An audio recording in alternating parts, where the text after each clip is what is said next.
welcome to Movie Review Mom. If this is the very first time you found my channel, yay, you found it. You're here. I'm so glad. My goal is to give you the heads up on filmmaking quality and content so that you can make the best decision for you and your family as to whether or not you want to spend time and money or both watching a specific film. You can also find me on Instagram as Movie Review Mom and as Trina Boice, which is my actual name. We also have a Facebook group called Movie Review Mom, where we talk about all kinds of things about movies, and I'd love to see you there. All right, so today, the movie that I'm reviewing is actually a documentary called Beijing Spring.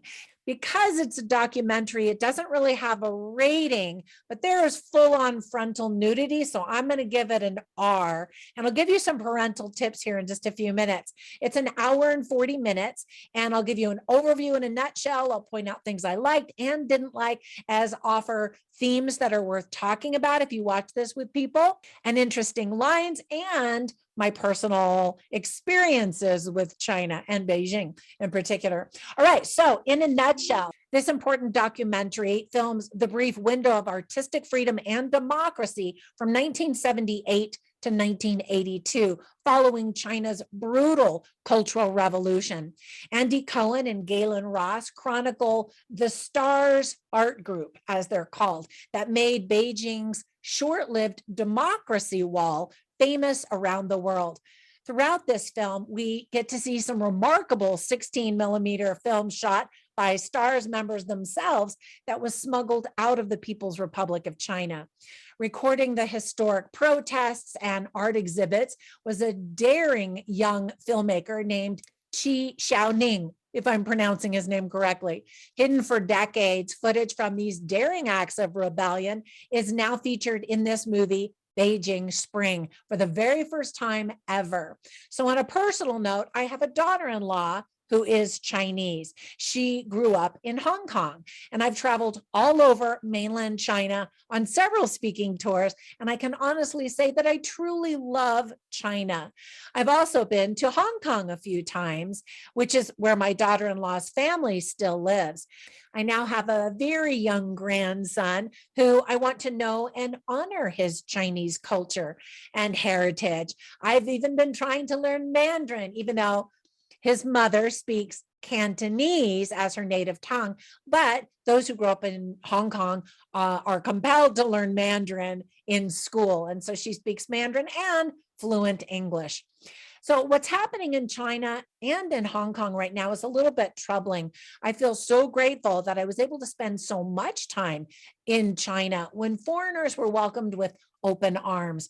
A friend of mine who still lives there as a foreigner says that the tide is changing again in both China and in Hong Kong. And so we'll see what happens. I'm hopeful because, again, I adore China.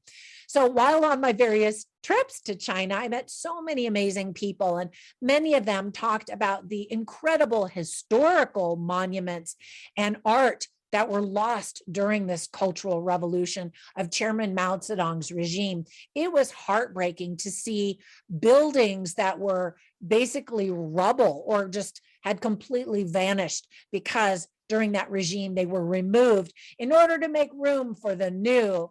There is great richness and cultural wealth in preserving history. And so it was such a shame to see. And the people there are still talking about the Chinese Cultural Revolution and feeling the pain of that movement.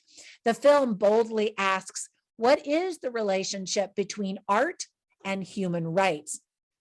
So now let me point out some of the things I really liked about this film. First of all, there's a lot of old footage from the 1960s in China that I mentioned. And having been to China in recent years, it's fascinating for me to see what China looked like back then.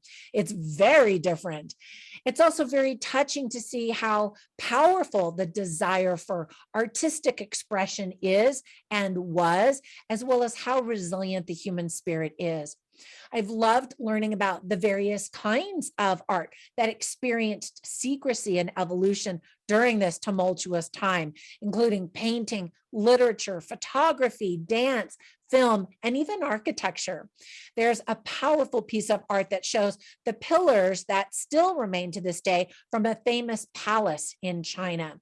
The pillars are designed in the piece of art to look like humans standing together and standing up to express themselves.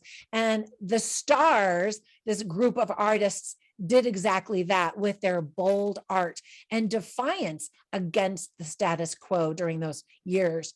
The symbolism of the group's name, Star, is profound. Several members pointed out in the film that Mao Zedong was the only star and even a god to many of the people in China at the time.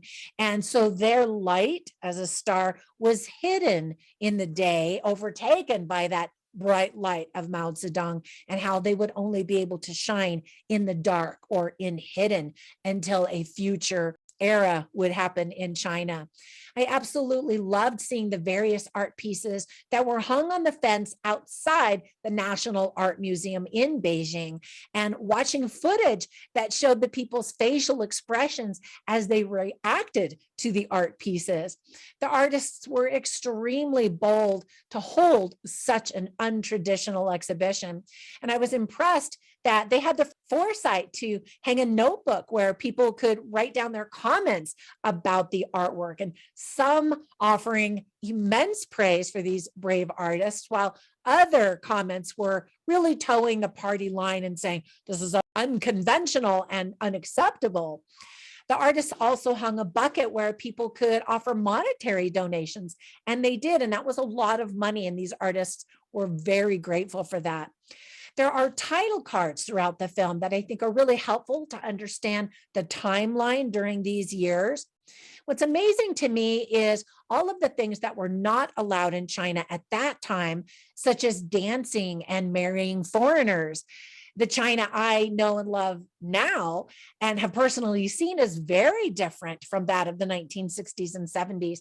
In fact, square dancing in China is now a nightly tradition in that country. Now, it's not the square dancing that we know of in the West. Instead, they call it square dancing because the people gather in the main squares and the parks all over the country to dance every night. Older women learn choreographed routines that they dance in unison, and it's adorable to watch. And it's great exercise and builds such a loving, united community.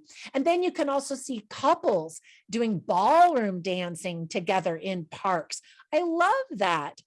I was also happy to see that a film about art included artistic elements in the filmmaking itself.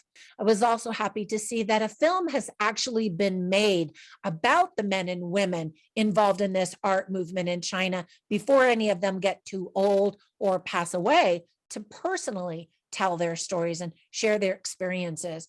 It was really interesting to learn where those brave men and women are now, as many of them have left China so that they could create their artwork freely. Now, there were a few things that I didn't like. First of all, the film kind of assumes that viewers know more about Chinese history than they probably do. And me speaking for myself, I learned an awful lot about that time period. And then I also recognized that not everyone likes to watch documentaries. This isn't really entertainment, but education. And in order to recognize freedom, I think we need to see what it is not. And sadly, China illustrates that very well. There's another title card on the movie that says the most perilous moment for a repressive government is when it seeks reform. And that's a quote by Alexis de Tocqueville, who was part of the old regime in the French Revolution. And that could be said about a lot of countries that are experiencing that right now. Let me give you some tips for parents. The first is that kids are really going to be bored. And so will some adults who aren't interested in Chinese history or even art. Most of the film shows Chinese people speaking in Mandarin, so there are subtitles in English. And only a few of the artists who were interviewed actually speak English, and even their interviews had subtitles because of their thick accents. You can see pictures of Chinese people who were tortured and killed during the Cultural Revolution. And there are pictures of nude art and full frontal nudity of two men. I was like, whoa, I don't know that we needed to see that. So some of the themes that are illustrated well in the film are, of course, China and its history, art, of course, the human spirit, revolution and freedom of expression in particular, democracy, and human expression. So I always like to write down funny lines and interesting lines so that you can kind of get a taste for the films that I review. But I wouldn't say that there were any funny lines because this was a serious documentary about a very real, serious period of Chinese history. But I will share some interesting lines with you. You can see all of them on my written review at moviereviewmom.com. So some of the interesting lines are speaking about the revolutionary changes in art that the Stars group created. One of the artists interviewed stated, quote, "They created a flourishing situation of various styles, like hundreds of different flowers blooming at the same time." And it was interesting to see these artists and how they really did bloom during this time. All right, so overall, I thought the film was very well done and very interesting, and one that I hope to be able to talk to my Chinese grandchildren about someday. All right, so the movie review mom grade I'm giving it is an A. I hope if you do watch this film that you do enjoy it and learn something. And I hope that you get to go to China one day. It's an amazing country. All right, that's it for my review. And thank you so much for all of your support here on my YouTube channel. Just liking the video, commenting down below, and of course, subscribing really helped my YouTube channel to grow. So I really appreciate that. And while you're at it, click on that little bell icon and it will notify you every time I upload new movie reviews. All right, have a fantastic day and I will catch you in the next one. Bye for now.